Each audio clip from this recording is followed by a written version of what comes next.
survive. My body aches to be satisfied. Assalamualaikum warahmatullahi wabarakatuh. Saya Devi Oktavia, mahasiswa YN Bengkulu, Prodi Hukum Keluarga Islam, mata kuliah Tarik Tasyrik, dosen pengampu Suansar Khotib sebagai tugas UTS dengan materi pengertian Tarik Tasyrik. Pengertian Tarik Tasyrik adalah tarik catatan tentang pertimbangan tanggal, hari, dan tahun. Tasyrik, penetapan atau perlawanan syariat yang berlangsung sejak diutusnya Rasulullah SAW hingga wafat Rasulullah. Jadi, tarik tasyrik adalah ilmu yang membahas keadaan hukum pada zaman Rasulullah, dan sebenarnya dengan uraian dan periodisasi yang mana hukum itu berkembang serta membahas cerita-cerita keadaan filosofi, filologoha, dan mujtahid dalam memutuskan hukum itu. Asyais. B. Objek tarik tasyrik, yaitu mencakup 1. Hukum-hukum teologis yang menetapkan semua hukum yang berkaitan dengan akidah Islam. 2. Hukum-hukum berkaitan dengan masalah akhlak batin. Ketiga, hukum-hukum berkaitan dengan norma amal perbuatan, mencakup sikap perbuatan-perbuatan amal seseorang. C. Hukum samawi dan hukum konvensional. Samawi adalah komplikasi perintah-perintah dan larangan-larangannya yang mengatur kehidupan manusia di dunia dan di akhirat. Syariat ini diturunkan Allah melalui Rasulullah untuk umatnya.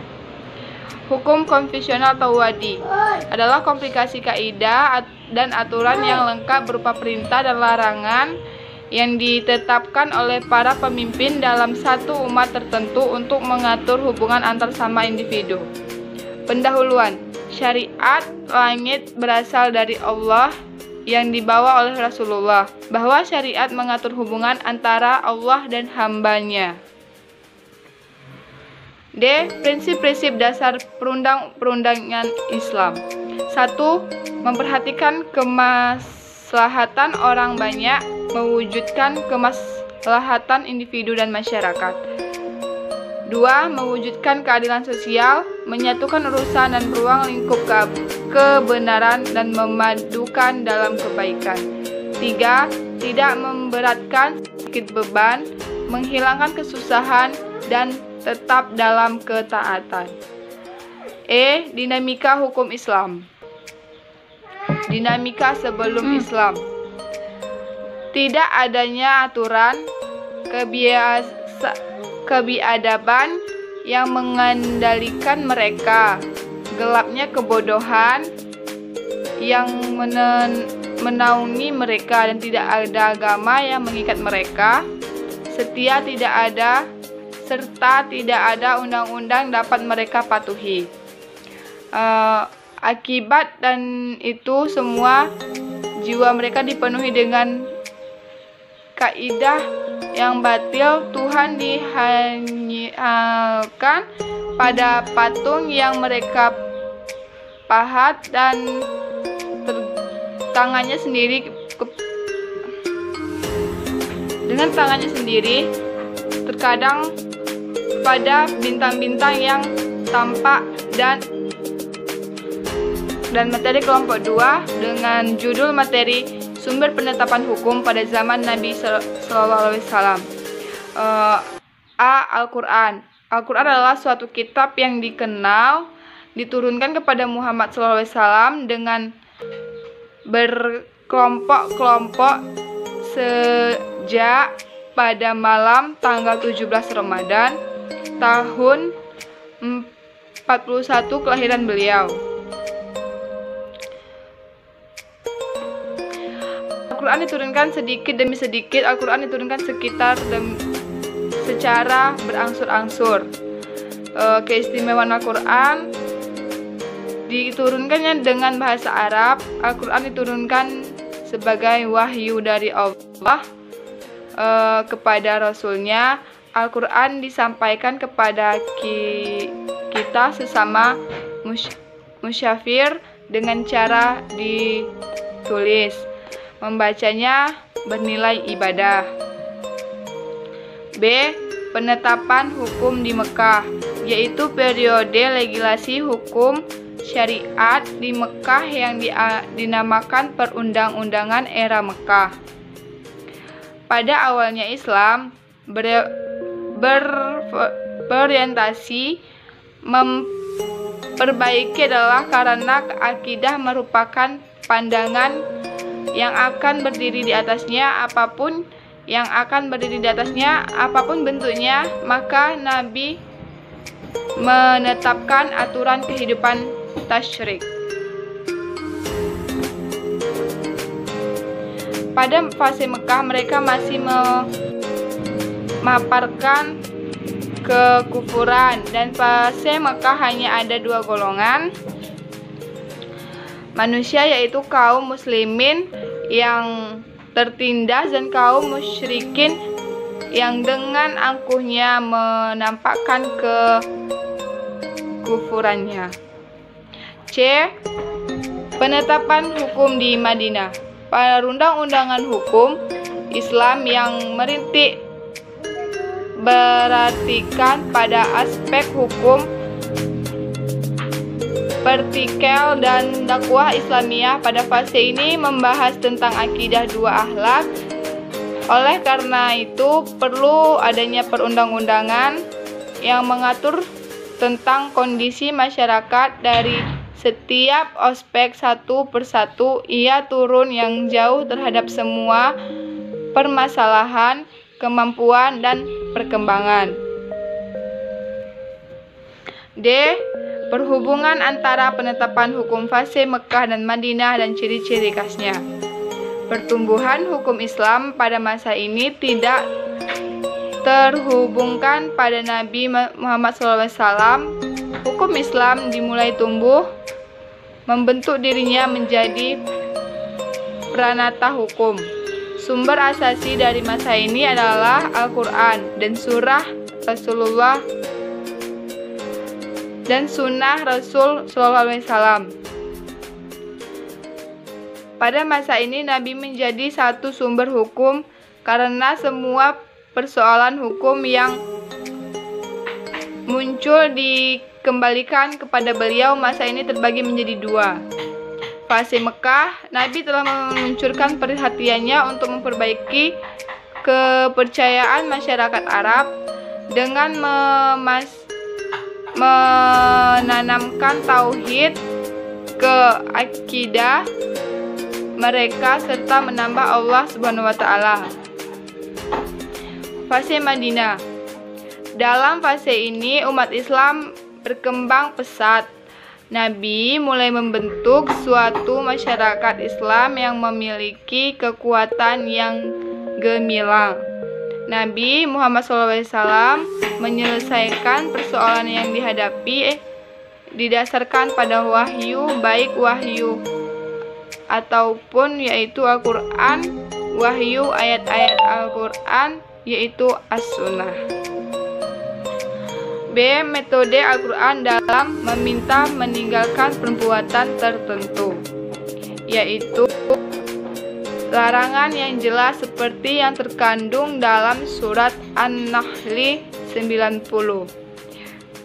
Yang artinya dan dia Allah melarang dari perbuatan keji, kemungkaran dan permusuhan, menunjukkan keharaman. Quran surat Al-A'raf ayat 33 yang mana Allah berfirman, katakanlah Rabbku hanya mengharamkan perbuatan yang keji, baik yang nampak maupun yang tersembunyi, dan perbuatan dua zalim tanpa alasan yang benar, dan mengharamkan kamu mempersekutukan Allah dengan sesuatu yang Allah tidak menurunkan alasan untuk itu, dan mengharuskan kamu mengadilkan terhadap Allah apa yang serta kau ketahui.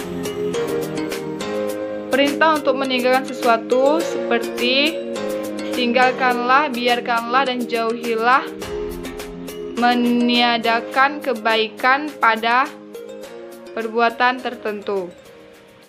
Quran Surat Al-Baqarah ayat 177, Allah berfirman, kebaikan itu bukanlah menghadap wajahmu ke arah timur dan barat.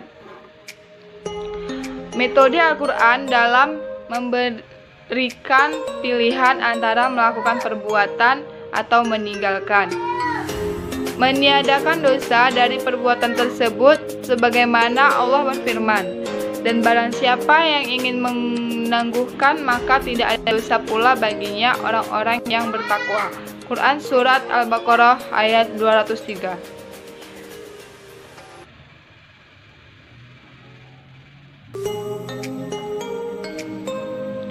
Memindahkan dosa dari perbuatan tertentu. Katakanlah Allah berfirman dalam Quran Surat Al-Maidah ayat 93, tak ada dosa bagi orang-orang yang beriman dan mengerjakan amalan yang soleh karena memakan yang telah mereka makan dahulu, apabila mereka bertakwa serta beriman dan mengerjakan amalan-amalan yang saleh. Kelompok 3, materi metode Al-Quran dalam meminta untuk mengerjakan perbuatan. 1. Ingat kebaikan yang kita terima dari Allah. Quran Surat Al-Kahf ayat 77. Dan berbuat baiklah kepada orang lain sebagaimana Allah telah berbuat baik kepadamu. 2. Kebaikan itu berada dengan kebutuhan. Quran Surat Al-Maidah ayat 100. Allah berfirman, katakanlah Muhammad, tidaklah sama yang buruk dengan yang baik. Keburukan itu menarik hatimu. Ketiga, Allah menjanjikan balasan yang lebih besar. Quran Surat Al-Qasas 84. Barang siapa datang dengan membawa kebaikan, maka dia akan mendapat pahala yang lebih baik daripada kebaikan itu. Dan barang siapa datang dengan membawa kejahatan, maka orang-orang yang telah mengerjakan kejahatan itu hanya diberi balasan seimbang dengan apa yang telah mereka kerjakan. 4. Orang yang berbuat baik adalah kekasih Allah. Quran Surat Al-Baqarah ayat 195. D.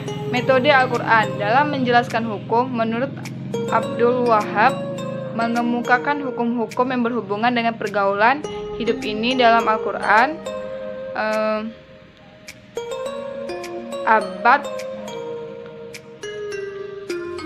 Menurut yang berhubungan dengan pergaulan hidup ini dalam Al-Quran ada 2 macam. Pertama, hukum-hukum ibadah seperti sholat, puasa, zakat, nazar, sumpah, dan ibadah-ibadah lainnya yang mengatur hubungan antara manusia dengan Allah. Hukum ini bersifat tetap dan tidak dapat berubah-ubah. 2.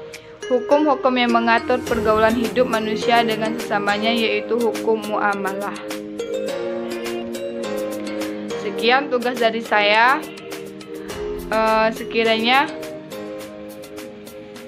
Sekian video ini saya buat guna memenuhi tugas ujian tengah semester tarik tasyrik.